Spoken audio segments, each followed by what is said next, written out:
Charging? Yes, it's charging. Cool. Hello, Mummy. We're coming to help make sure your stuff is charging. Welcome to another episode of At Home with Marltons, where we discuss everything pet related. We bring on experts to share their insights and heartwarming stories. I'm Kat Bester, your host, and today I'll be chatting to Kemo Correia. She is from the Canine Club, and we will be talking about everything that has got to do with pet parenting, pet behaviors, grooming, and entrepreneurship in the pet industry. Thank you for tuning in, and let's get started.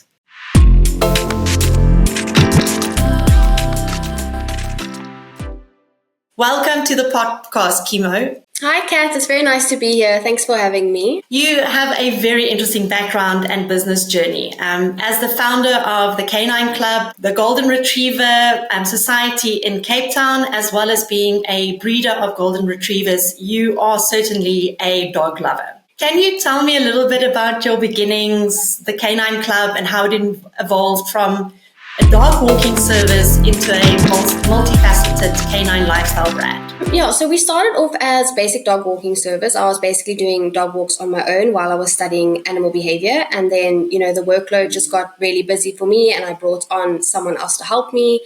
And before you know it, I had a whole team of dog walkers and trainers working alongside me.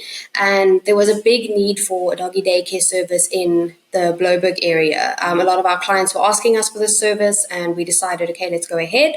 So it started off with one daycare. That daycare got full. We opened up another one. That one got full. And, as it goes, it just kept going. It kept growing. Eventually, we were asking, people were asking us if we have a grooming parlor. So we decided, okay, it's time for a grooming parlor.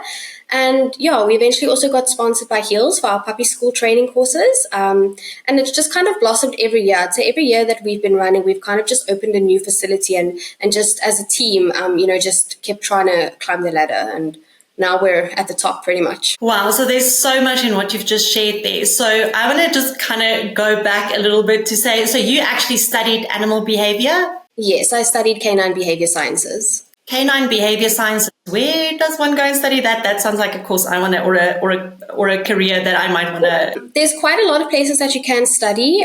Some of them are obviously more affordable than others. The international one is Cope International, which is obviously the top of the line one, and definitely highly recommended for those who would plan to travel in the future.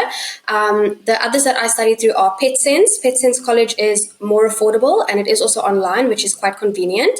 I studied through FODS, which is Friends of the Dogs with Scotty Valadao. She also mentored me and she's absolutely incredible. Learn Canine was also a good one that I really enjoyed. So there's quite a few facilities that you can do these courses through online. You just need to kind of figure out which course suits what you're wanting to do. So was there an end goal for you in mind, or how did you, because I find this incredibly interesting. I didn't even know that this field of study actually even exists. I know there's pet nutrition that one can study. And in my experience, most people that I've come across in through the work with Marltons is that they're mostly human nutritionists that kind of then started working for dog brands and started doing dog nutrition.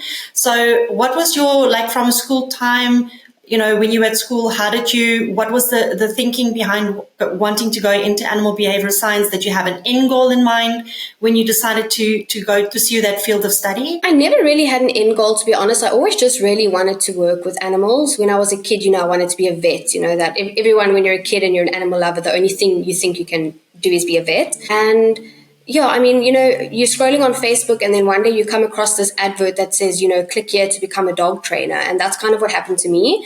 I came across an advert on Facebook and I found it really interesting. And from there, it just kind of spiraled and I started studying. And as I was doing my dog walking and my courses and started training and everything, my goals only really then became, apparent to me, this is actually what I want to do. I can actually make a career of this and work with dogs every day, which is our slogan for the Canine Club.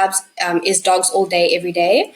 The goal never really started until I'd actually, had that momentum going. And then I realized, the potential that I could take my business to with, the support of my clients, my team, my friends, and everyone, that kind of follows my journey. With everyone's support combined, I was able to accomplish everything that I have today with the Canine Club. Amazing. That just goes to show when you follow and do your passion, everything else falls in place. So what's that saying? If you do something you love, you'll never work a day in your life. Yeah.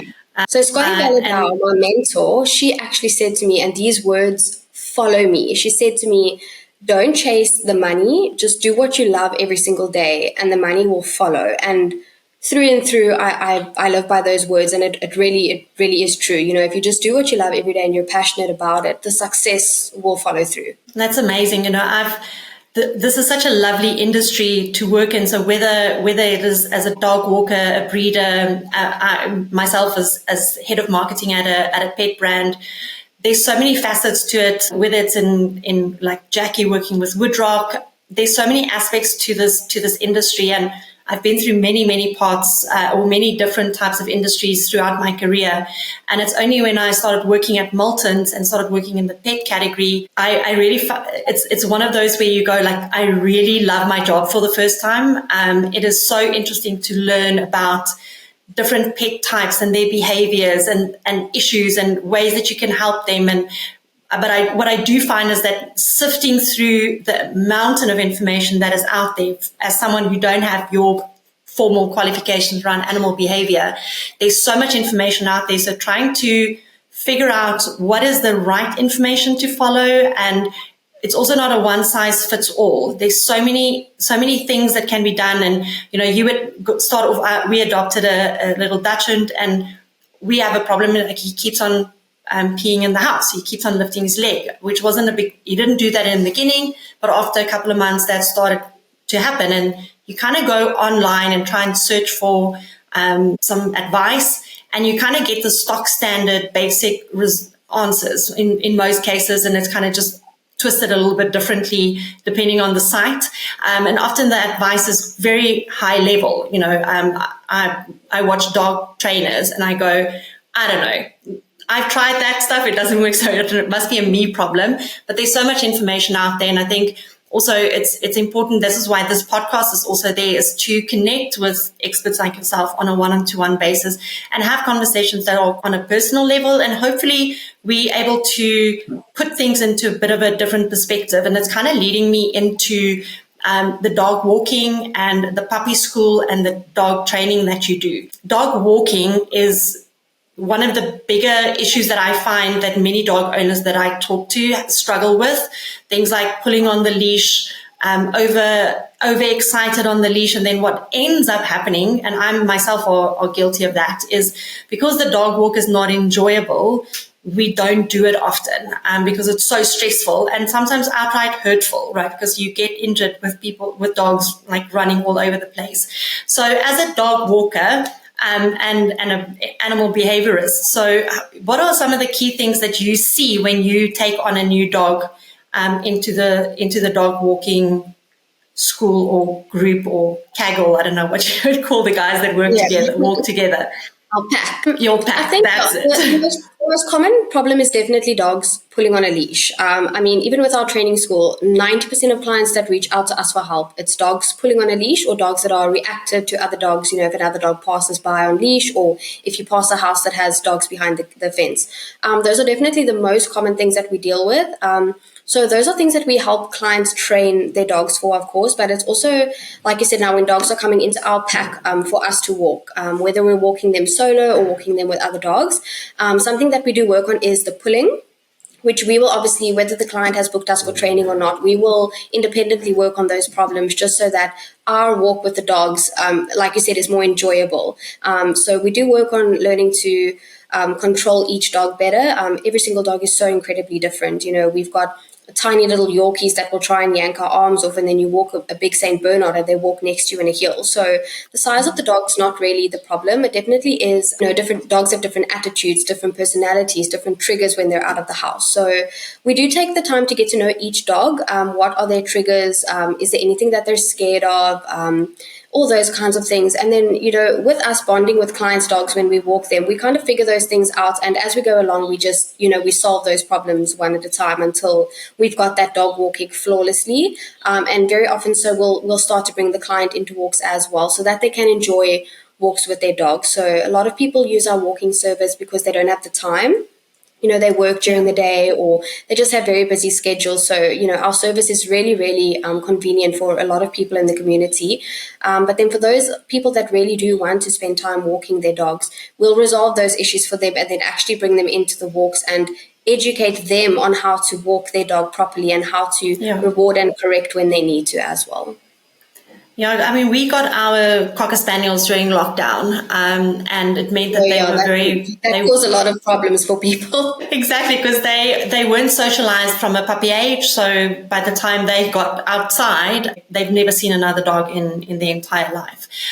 So one of the big things I believe that was an issue for us is the fact that they weren't socialized outside on the leash as well as with other dogs early on. They're going on to 3 years now, and I'm always like, we've broken them. We have to get professional help with them now. We've kind of tried all the tips and tricks and watched a couple of videos, but it's kind of like, I do think that there's probably a time for any dog owner to maybe go, it's probably worth getting some professional help in. We have a dog walker that I've chatted to a couple of times in our area, and for me, almost like having training together with the dog walks with the dog walker in tandem feels like a good solution, because then they walk with other dogs and kind of learn from them, and then we can spend some time, because the owner is 9 out of the 10 times probably the problem. Because when I say that, I can say that because so I'll tell you why I say that. So when I walk the dogs on my own, I take them individually and I keep on correcting the behavior I don't want. When my husband takes them, he goes, oh, but they love pulling and they need to get rid of their energy. And then all of the training and hard work that I've put in has gone out the window. So in our case, it's most definitely the owner. And it also brings me on to another thing is that, services, I think, is an important thing, and professional help. At what age do you think, if you've not been able to correct a behavior, so let's just stick with dog walking as an example. If you've not been able to correct a behavior or get to a good kind of behavior while dog walking, is there a certain age, or when you experience certain things, that you need to reach out for professional help? What would you say is like as a gauge for a dog owner? When can I really start considering getting professional help and support in? I mean, at any point. Obviously, it is ideal to start your dog off with their training when they're puppies. There's lots of really great puppy schools that you can join. There's lots of dog training clubs that you can, continue with training, even if it's just a hobby for you and your dog. That's a really great way for you to bond with your dog is training with them. But I mean, there's a dog can learn new things at any age. So I think if people are experiencing problems with their dog, don't go to YouTube, please. The thing is with YouTube videos and stuff like that, those trainers are putting content out there, but which is also often very great content, but the same method does not always work for the same dog. So we could have 5 dogs with the exact same problem. They could all be the same breed of dog. They could all be the same age, but the same method won't necessarily always work for every single one of those dogs. So what we as trainers and behaviorists do is we assess the dog's problem and we try and learn as much as we can about that specific dog. And we try and tailor our training program to that dog, because generic methods are kind of just there as a guideline. But as trainers and as owners who want to train their dogs themselves, you need to always get creative and figure out ways to motivate your dogs. If a dog is food motivated, that makes your job 10 times easier, but not all dogs are food motivated. So it is really about getting creative. So I think as soon as someone notices any issues with their dog that they think they can't tackle on their own, or they've tried like you guys did and you're kind of struggling a bit, reach out to a trainer or a behaviorist in your area, have them come out and assess your dog and, let them help you with that. That's what we're here for. We're here to help you guys that, struggle to do it on your own. And it's really, I've had dogs my whole life. And I do think it's maybe a bit of an awareness with other dog owners out there that there are multiple professionals and services out there to offer assistance to ultimately get to a very happy, very securely bonded relationship with your dog, because walking your dog is it's an intense bonding experience. It's not just good for them. all the exercise, all the stimuli, all of those kind of things are important. That's why you need to walk them. But it's also an opportunity for you and your dog to spend intimate time together. I think not enough dog owners reach out to specialists or experts to help them. I've just recently come back from a trip to the UK to a trade show in the pet industry, and I was really struck by how more intimately dogs are part of their owners' everyday lives in the UK. I found that certainly more than in South Africa, pet owners and their dogs are taking part in agility training, or like you guys do with the Golden Retriever Club, like big events where they take them out to big events. But you can only do that if you have a well-adjusted, well-disciplined dog, and you kind of lose out on those opportunities. So it's really important for me, I think, that we as dog owners realize that we can actually have a much freer relationship with our dogs outside of just our homes if we actually do get them professionally, will get us and the dogs professionally assisted in correcting certain behaviors. Because another intimate bonding experience for me with your dog is also grooming. And it can often lead to be quite stressful, especially if you have a dog like a golden retriever, because they have long hair and they have a double coat, Yes. etc., etc. So I want to talk a little bit about your grooming business and dog groomers. So what is your favorite dog to groom? Yeah, I mean, even me, I've also groomed clients' dogs. A small, short-haired dog because it's easy. You wash, you dry, cut the nails done. It's the long-haired dogs are quite difficult. They take a lot of time, and it's the hair dryer takes a lot of time. The bigger dogs are often more fussy with their washes as well. They don't like this, they don't like that, they fuss around. For me personally, and I think my groomers as well, we would say any small, short-haired dog is the best to groom because it's easy. So I'm sure you watch this guy as well on Instagram who grooms these dogs, and then he paints them into like all these funny caricatures, and it's hilarious. Do you get funny requests like that from clients to do kind of weird and wonderful things with their dogs? So one of the things that we do is we do the dye. So we've got like pink, purple, blue, and people love it when you dye the dog's tails and the tip of their ears. The one dog we did like a really cute little heart stencil on her butt. We do get a lot of clients that really like these, funky, fun colors and stuff like that. So that is something that we do.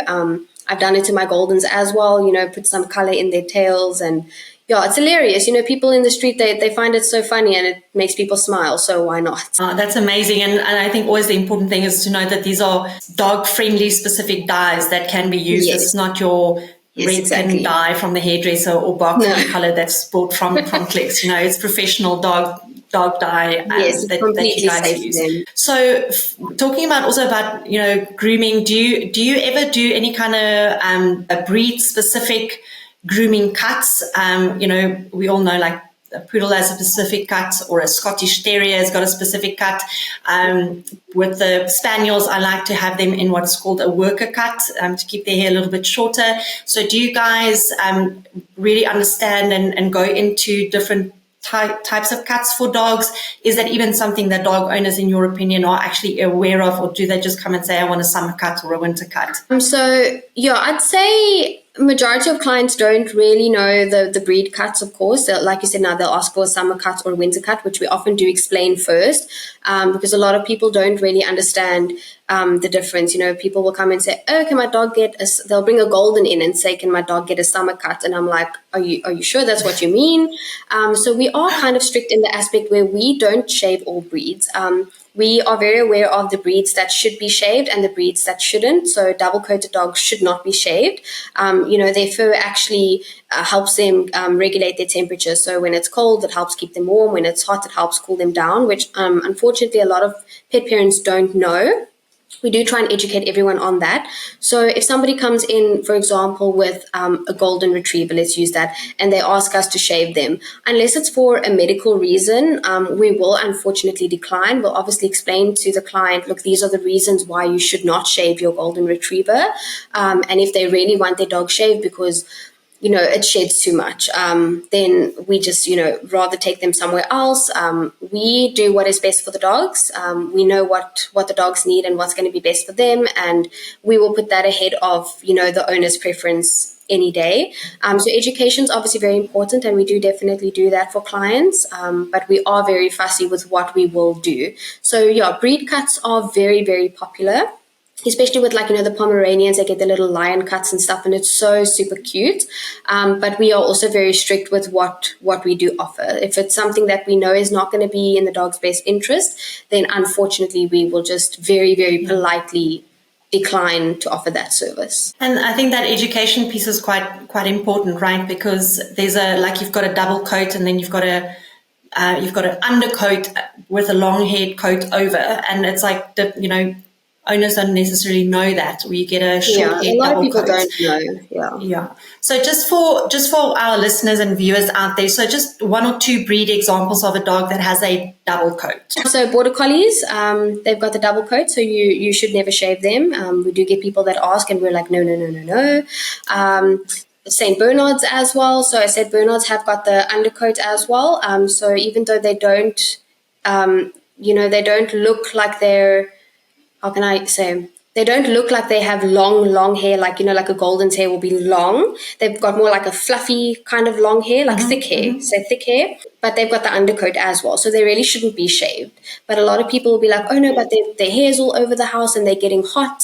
That's the common one. People say, my dog's getting hot, we need to shave them. But we explain to them that coat that they have will regulate their temperature. But then there are other breeds. For example, the little Maltese poodle, you can shave those dogs. They don't have that double coat or undercoat that they need to regulate their temperature. So those are dogs that are very commonly shaved. The same with Yorkies. We don't like to really shave the Yorkies because depending on the breed of Yorkie, you get so many different ones, but it can change the texture of their hair. But there are certain breeds of Yorkies that you should shave because that actually helps keep them cooler to shave them.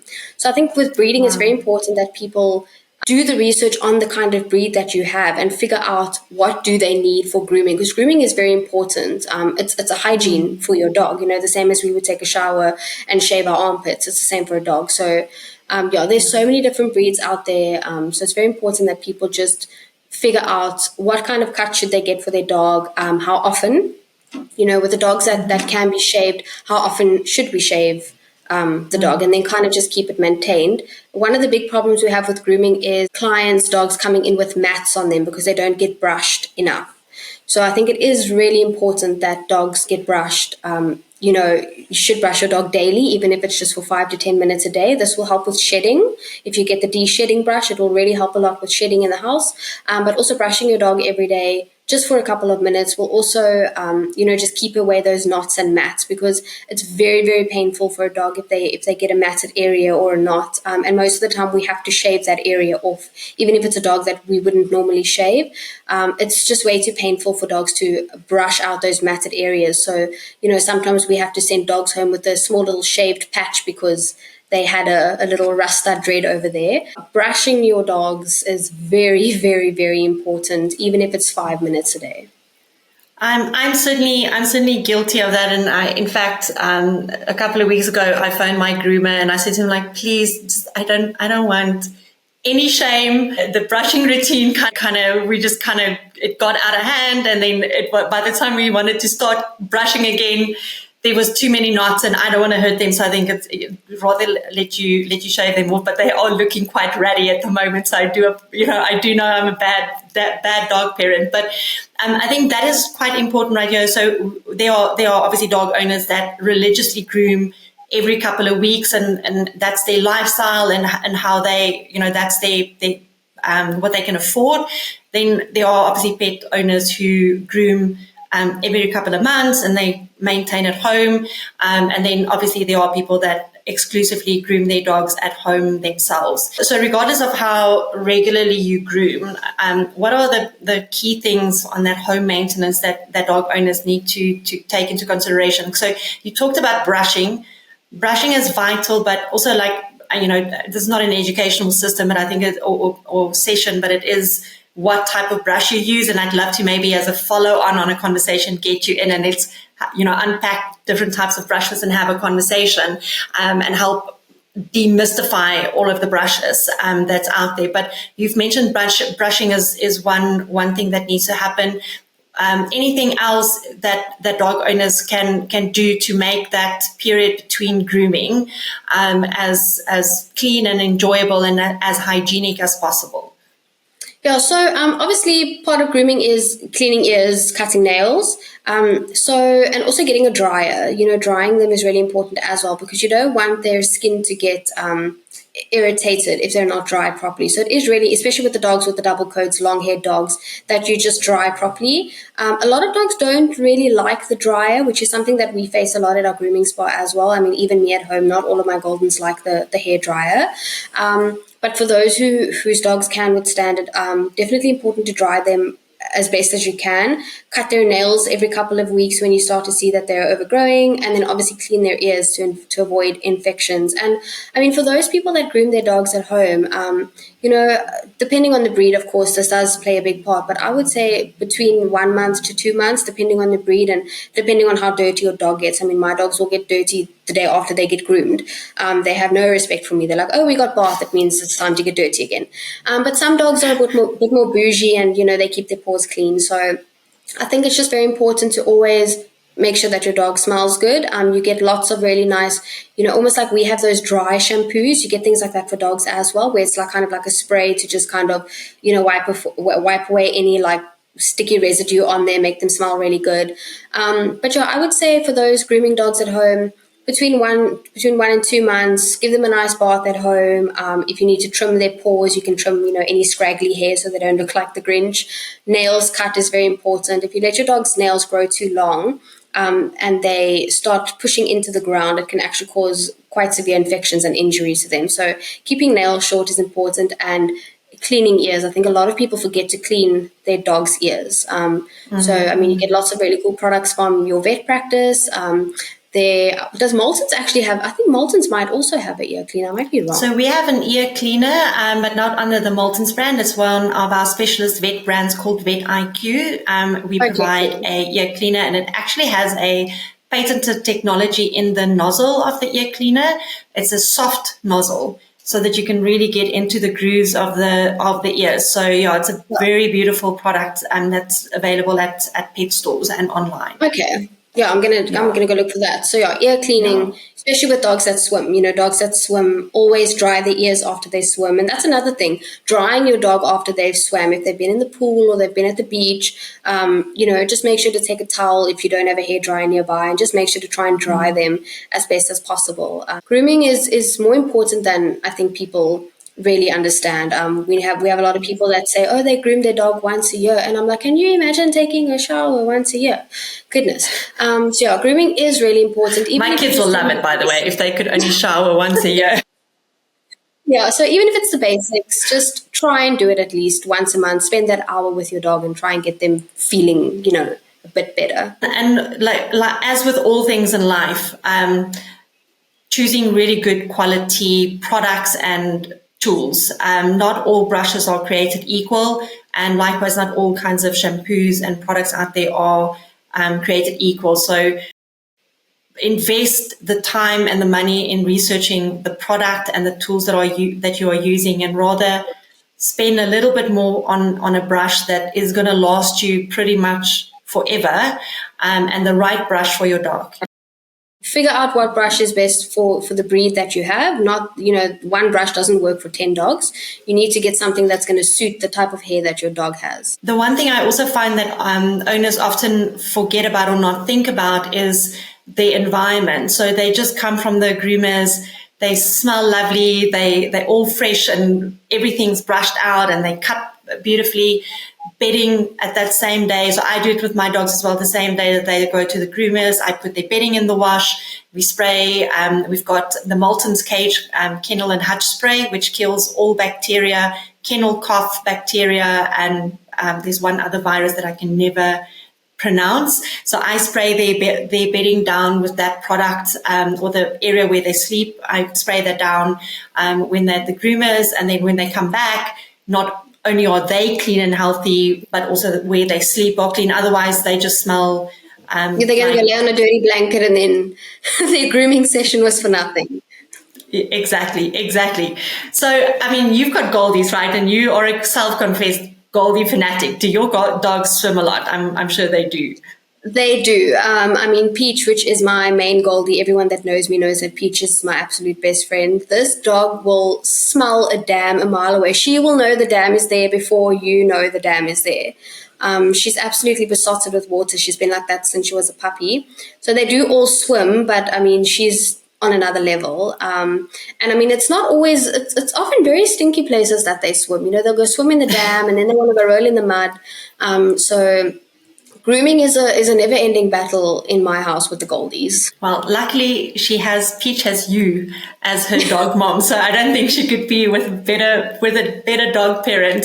So I want to talk a little bit about your breeding business, right? So you quite recently started as a dog breeder. So tell me a little bit about it. I know Peach is lovely and she's a wonderful, wonderful dog and so beautiful. And her puppies are definitely, there's a big demand for people desperately wanting a little puppy from Peach. So tell me a little bit of how you got into dog breeding and why you chose to breed with Golden Retrievers. Yeah, so I never really planned on being a breeder. I was quite, the whole adopt, don't shop thing. I was that advocate. I used to bash at breeders and don't buy dogs. But after getting my own Golden Retrievers, I just wish that things had been done differently. I mean, I love the breeders that I got my dogs from, but as a trainer and a behaviorist, I was always like, there's so much more that we can do. Like, we can offer breeding in such a different way. And yeah, I spoke to the breeders that I got my dogs from. I asked them if they would provide me with breeding rights, because when you buy a purebred dog, you get breeding restrictions on them most of the time. So in order to breed those dogs, you actually have to get permission from the breeder that you bought them from.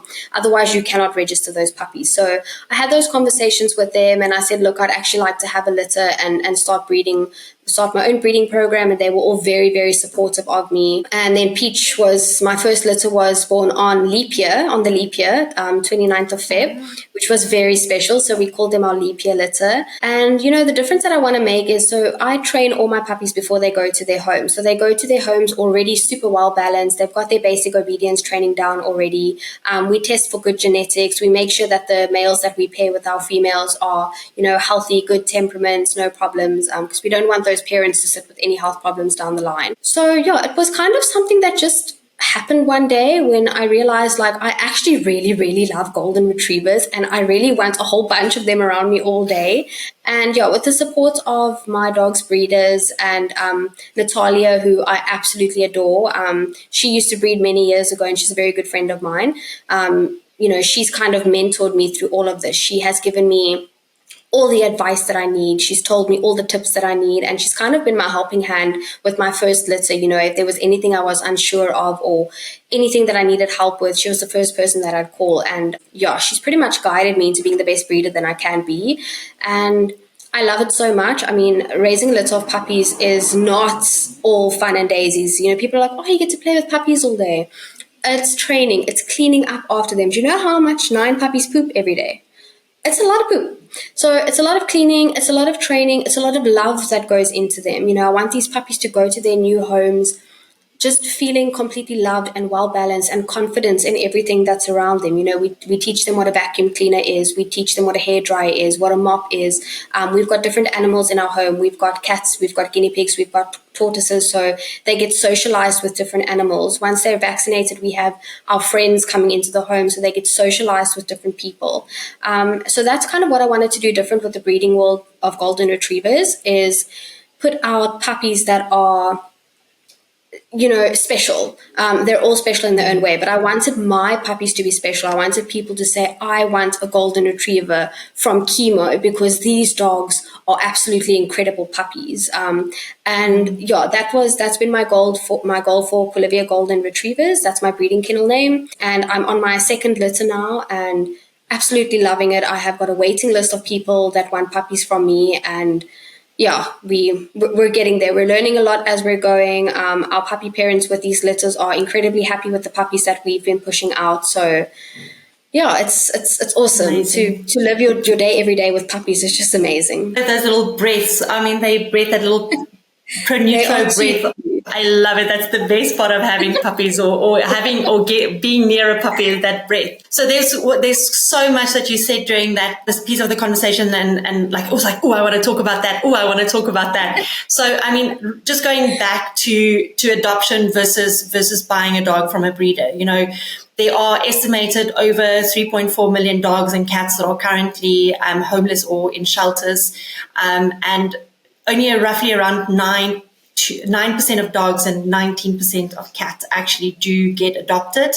And that obviously has a significant animal welfare problem in the country. And we have beautiful organizations like Woodrock Animal Rescue that we work with, as well as Oscar's Ark that we work with. And, the bigger, SPCA and those kind of institutes that also work with it, but it is quite overwhelming. So it can be quite a bit of a controversial subject. And I mean, you also mentioned that you in the beginning were like, you should adopt and not buy a dog. But I think there's, even our conversation yesterday put me at ease to approach this topic with you and on this podcast when we just kind of had a quick intro meeting. There are a couple of important things to consider in this conversation. There is the activist dog lover and animal lover out there that will always adopt, and that's the one thing that they won't even consider buying from a breeder, and that's lovely and it's beautiful, and we need more people like that. Yes, then you have people like myself. I have a young family. My kids really want to have a puppy, so really adopting a young dog, and I know there are puppies. I'm not saying there. I know that there are puppies out there at the adoption shelters, but we want to have a very specific breed as a puppy, and I really want to give my kids that experience of raising a dog from puppyhood. Or there is a very specific breed that you want to have, and there's the element of cost also that comes into it. Like I like I said before, many a times I'd love to have a Cavalier King Charles, but I cannot afford the hefty price tag that's on that dog. So I've opted not to have them because I can't afford them. But so they are obviously, when you buy from a reputable breeder like yourself, there is a cost involved in that for many reasons. So when you are in that situation where I really would like to have a golden retriever puppy, I can go onto Facebook and I can get, for a couple of $1,000, I can get a golden retriever on a Facebook page, or spend a bit more money on buying a puppy from someone like yourself. What is your take on this, adoption versus buying from a breeder? Or buying a puppy? Let's just go to, because I think within buying a puppy, there's breeders versus, the Facebook ads. Yeah, I'm a big advocate for adoption and rescuing. I mean, I've had many dogs over the years that we've adopted and rescued. We currently have 3 dogs living at one of our doggy daycares, all rescue dogs. Duke, one of my Goldies, we also adopted him. He was about 3 years old and we adopted him. His family had to move for work. Unfortunately, they couldn't take him with, and he was going to be put to sleep. So, of course, we were like, no, we'll take him. So there are also scams that you need to look out for with Facebook and stuff. And I think that's something that's very important when people are choosing to adopt or shop, is only buying from reputable, registered, licensed breeders. The shelters are so full, and a lot of people bash breeders like us and say, we're the reason that the shelters are full, but that's not really the case. So the dogs that are in the shelters are dogs that were, a lot of them were township dogs that were never sterilized, end up in the shelter. Mommy ends up there with 10 puppies, and then the next week there's another mommy with 10 puppies. And then another reason that the shelters are so full is because of backyard breeders. Backyard breeders are breeders that are not registered. So breeders need to either register with CUSA or with Canine SA Registry. And what these registries do is they actually keep, records of all the dogs. So you get your genealogy line, which is basically your dog's ancestors, and you can tell exactly who your dog's parents and grandparents were, etc. And they keep a record of all the litters that your dogs have. So, for example, South African law, your dog may not have more than 5 more litters, otherwise they will not be registered. And backyard breeders do not follow these laws. They don't register their dogs. They don't register themselves as breeders. They're simply breeding for financial gain. And these are the puppies that end up in the shelters because they don't vet the homes that their puppies go to. You find an ad on Facebook or Gumtree, it says, spaniel puppy for sale, 3,000 Rand. You contact them. They don't care who you are. They don't care where you live. They don't care if you can afford this dog. As long as you bring that money to them, they're going to give you the puppy. And those are unfortunately the puppies that end up in the shelters, because once that puppy leaves that breeder's house, they don't care where that dog ends up. The difference with reputable breeders that are registered and actually care about our puppies is that we vet every single person that takes a puppy from us. So speaking for myself and many really, really good breeders that I know, I've turned a lot of people away that have come to me and said, I want one of your puppies. And I send out a questionnaire to get to know them a bit better, to get to know their lifestyle. I meet with my puppy parents before I agree to have them on my waiting list or agree to give them a puppy. And if I don't feel that that person is a good person that's going to give this puppy the absolute best lifestyle that they could ever live, I won't let my puppy go to those people. And my contracts also, if anything happens to them for financial reasons, or they need to leave the country, or it's not my business. Anything happens at all that they just cannot care for this puppy or this dog anymore, they have to legally bring that dog back to me. They may not rehome it. They may not drop it off at a shelter. I brought that puppy into the world. It is my responsibility to make sure that that dog is cared for until the day that it dies. And if that means that that dog needs to come back to me, that dog needs to come back to me. So my contracts with all my puppy parents, along with many, many good, reputable, registered breeders, is that those dogs need to come back to us if the owners cannot take care of them anymore. And what we actually do is we microchip those dogs, and on those microchip, the forms that you need to fill out that have the contact details on it, we will leave our contact details on those forms. So if for any reason one of our dogs gets dropped off at a shelter, that shelter will have the means to contact us, and we will go fetch those dogs immediately. So the reputable breeders are not the ones who are filling up the dog shelters. It's quite sad that we get bashed that way, and it is understandable that a lot of people don't know the routes that we take to make sure that ignorance around it, right? Exactly. So not all breeders are the same, and that's being a registered cook-up breeder. A backyard breeder and a registered breeder, yeah. Our puppies don't end up in the shelters. Backyard breeders' puppies end up in the shelters. So when you're buying a puppy, if you do choose to go that route, unfortunately with the shelters, you will not always find the specific breed that you want. And number one, we do need breeders. We need reputable breeders so that our bloodlines, our good, strong bloodlines of the purebreds can still, live on. If we stop breeding altogether, all of our beautiful breeds are going to die out. So although adopting is very important, and I myself have adopted for many, many years, like I said, we've got 3 rescue dogs at our daycare. I've got Duke that we adopted and we love him to bits. For those who want a specific breed, that are going to get a dog from a breeder, just choose wisely. If you're going to support the backyard breeders, you are the problem and you are the reason why the shelters are full, because even though you might not give your puppy up, by supporting a backyard breeder, you are supporting the program that they're running, and they're going to keep pushing out puppies, as many as they can, because they're making money. And most of those puppies will end up in a shelter from the families that, the puppy gets to 8 months old and now he's barking too much. Oh, let's drop him off at the SPCA or at Fallen Angels or whatever. Mm-hmm. So when you are choosing to buy from a breeder, definitely do your research. Number one, you want to make sure that you don't get scammed. A lot of people get scammed out of puppies, but make sure that you're choosing an ethical breeder. Check that your breeder is registered and licensed to be breeding, because in South Africa it is illegal to breed without a license to breed. All dogs need to be spayed and neutered at 6 months of age. That's the Cape Town city bylaws of keeping animals, unless they are registered to be breeding dogs. So ask the breeder that you choose, can I please see your breeding license? Are your dogs registered to breed? You can ask them for health certificates to make sure that the dogs are being bred genetically sound, and that, dogs with bad eyes, hips or elbows are not being bred, because, those genetics will pass on to puppies. And I think what's very important is go and meet your breeder, say to them, whether you're going to be put on their waiting list. We had a lovely lady here the other day. Unfortunately, all my puppies, they get sold before they're even born. But she wants a puppy from me in a couple of years. She came through to meet with me. She came to meet the puppies that we have at the moment. She came to meet my dogs. And, that's the way it should be. Connect with your breeder. Ask to meet them first. Ask to meet their dogs, even if they don't have puppies at the moment.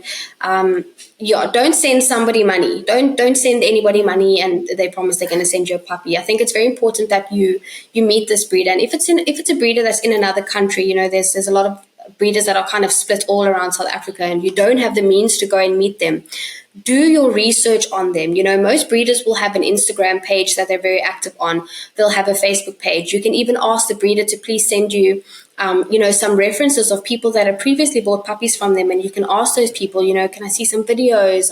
What was your experience? So make sure that they're real, basically. Don't buy puppies off of a website. Yeah.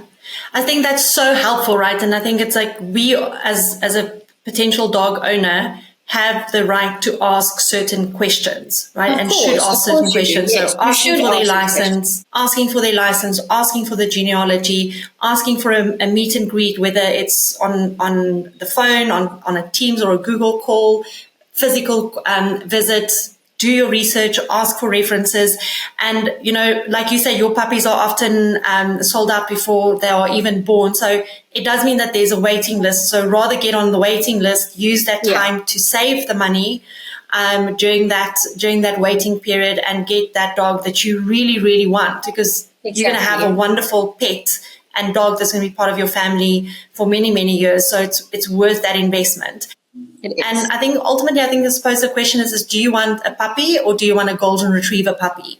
If it is, I want a puppy, then, a shelter is definitely a good option to consider. There's so many that need homes. There's so many puppies. So if you're not passionate about a specific breed and you really just want to fill that space in your life with love, I say to people all the time, my clients, my friends, my family, I don't say, oh, get a golden because I love goldens.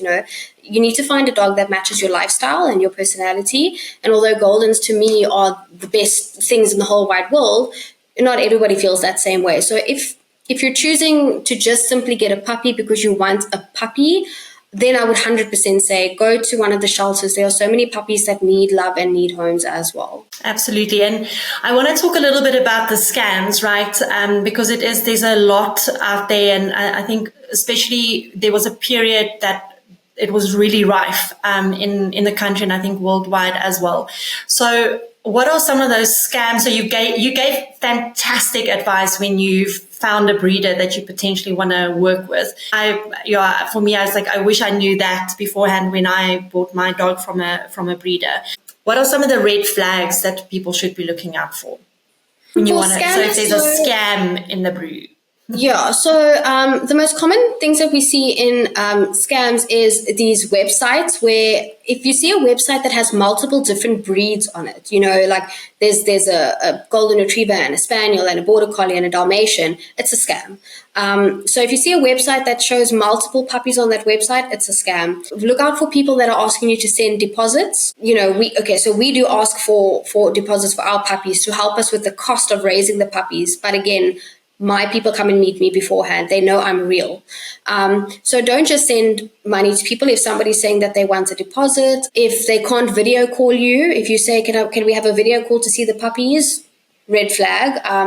If there's no way that you can actively see that this puppy is real in front of this person, it's most likely a scam. People that say that their puppies are that you can't come and view them. They say you can't visit the puppies, scam. People that say that they're in another city and they'll have the puppy delivered to you, scam. There's so many red flags when it comes to puppy sales scams. So I think the only way that you can really avoid these scams is to try and either, number one, find, like I said, a reputable breeder that is well known. Everybody knows that this breeder is legit. Otherwise, organize a meet and greet and actually go and meet with this person and see their dogs and see their puppies, because scammers these days are so incredibly smart, and they can scam you without you even realizing until it's done. You think this whole time you get a photo of a puppy and it's real, but social media can tell you a lot about a person, can tell you a lot about if a person is real or not if you do enough digging. My number one advice to anyone who always asks me about any breeders, if it's a breeder that I can't say yes I know this person, I say to them, get on the phone with them, arrange to go and pop in by them and meet them and their dogs. And if they give you any flack about that, then it's probably a scam. Yeah. And I mean, because the breeders are licensed to breed, they can go check, double check. I think that's maybe also, those registered breeders are public domain, right? So they can go onto the KUSA website and. So you also need to be careful with that, because it would be very easy for somebody to say, I'm Quilivia Goldens. I breed Golden Retrievers, and you can go look me up on Kuso or Canine SA. I'm Quilivia Goldens. People can lie, scammers lie. So even though you can definitely go and check the registered breeders, I would still go just that step further and first meeting them or having, like you said, a video call or a Teams call or something, just to engage with that person in real life. And, you can see their dogs in the background. They can hold up a puppy for you in the video. Yeah, because scammers lie. A scammer will tell you they're this breed and they're not, Yeah, exactly. Ask around. So there's and we always say we'd love to be that brand that someone can reach out to. So if they are unsure, send us a DM on our social media, and we will find out. We will ask around if need be. So especially if it's a very scarce breed or a really expensive breed, and you're really not sure, people can always send a direct message to the Marltons social media pages, and we will find out. We'll ask around. We'll speak to people like yourself, and find out. Because my experience of working in the pet industry is that, in general, people in this industry share freely. They don't gatekeep information. We don't try to mislead, and we are generally freely giving of the information that we have and sharing of our network to help pet owners. So, and also for me, a red flag, if someone's not willing to do that, then it's definitely for me as well a red flag.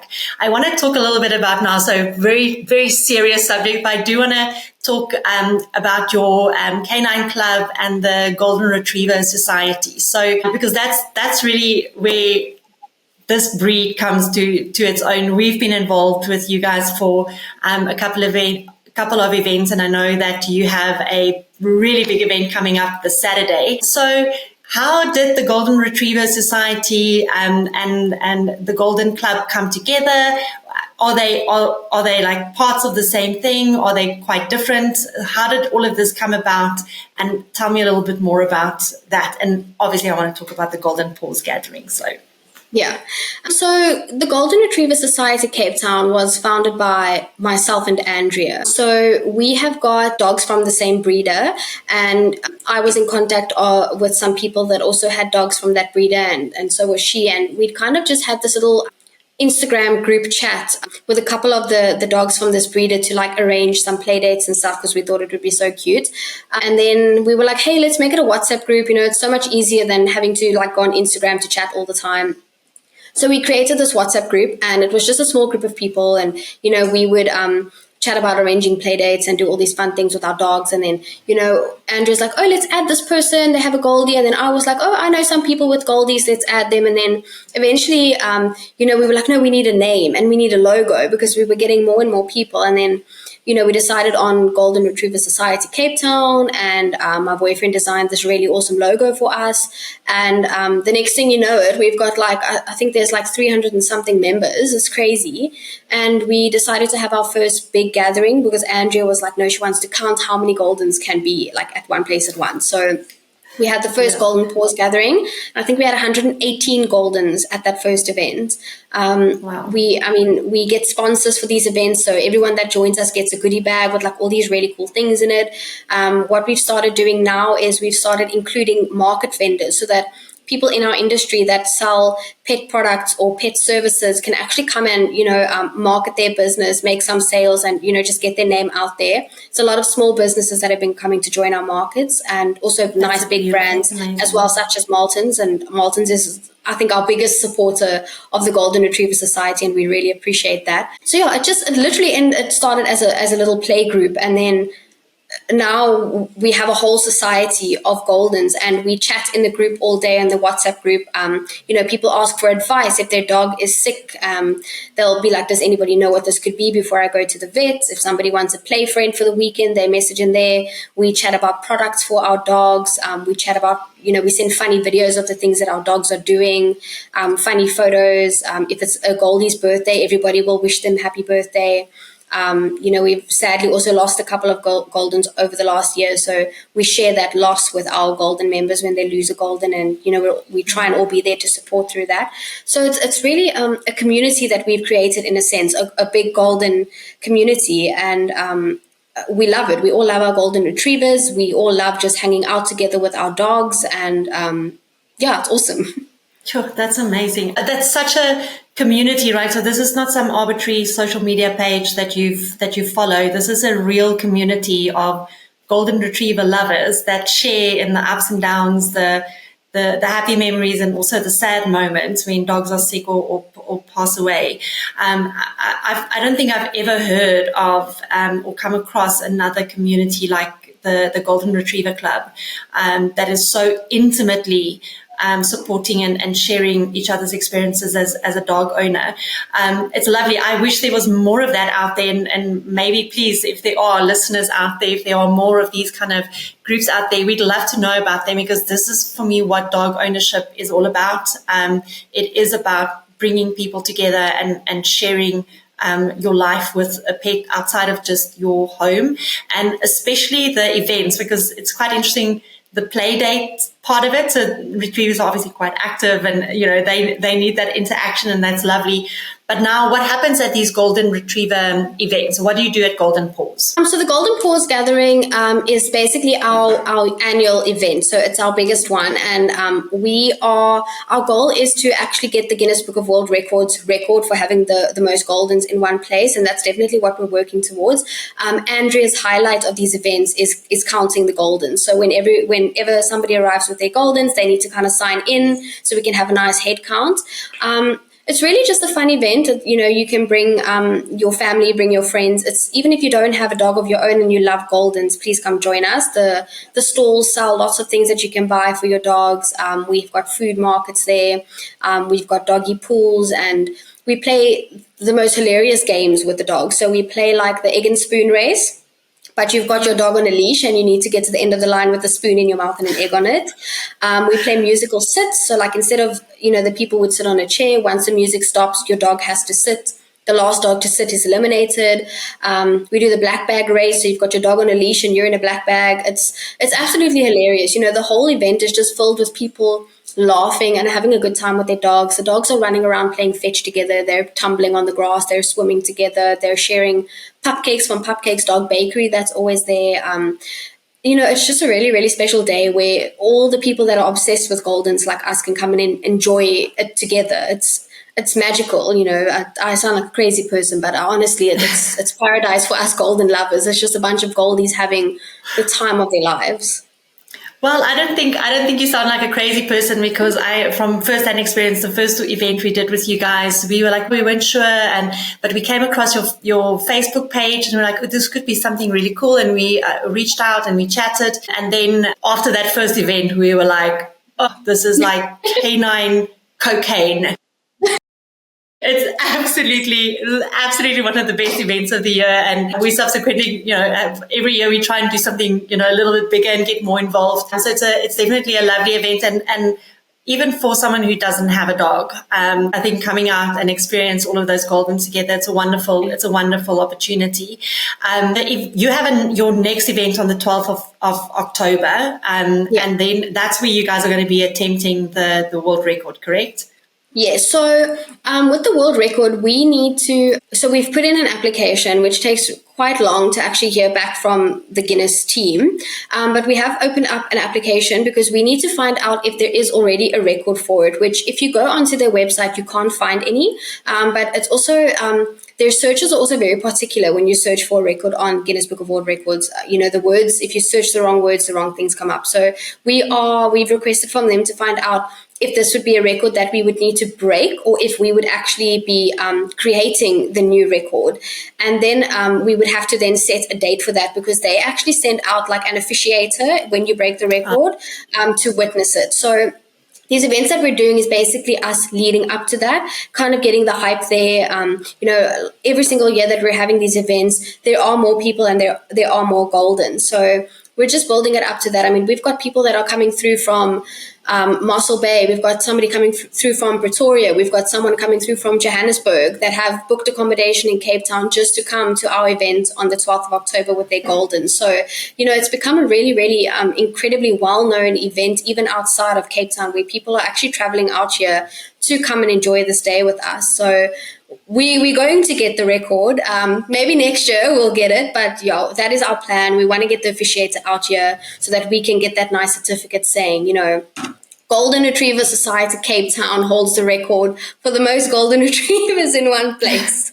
We're going to get it. Well, if there's ever a Guinness World Record to try and achieve, I think this is definitely one to put onto the books. As you said, so this event is kind of leading up to it, and you guys have opened up the record book to see what it is. Is it setting a record, or will it be breaking it? And that is great, because that gives yourselves and people like us some time to help spread the word. And it would be absolutely fantastic if we had more people coming from Pretoria and Johannesburg to support the Guinness World Record for the most golden retrievers in one event. So, and I'm sure that we'll get there. If we rope in all of the provinces and we do a really big event, I'm sure that we're going to get there. And if I just look at how you guys have grown from 200 dogs in your first event to over 350 dogs at your latest event, I'm definitely sure that we can do that. Kemo, thank you so much for spending time with me this afternoon on the podcast. I've learned so much from you. The level of care and expertise that you have in your grooming business, your dog walking business, and your puppy school is absolutely commendable. The love that you have and the passion that you have for your golden retrievers, I absolutely love that. And I had a wonderful time chatting to you today. All the best with Peach's little puppies.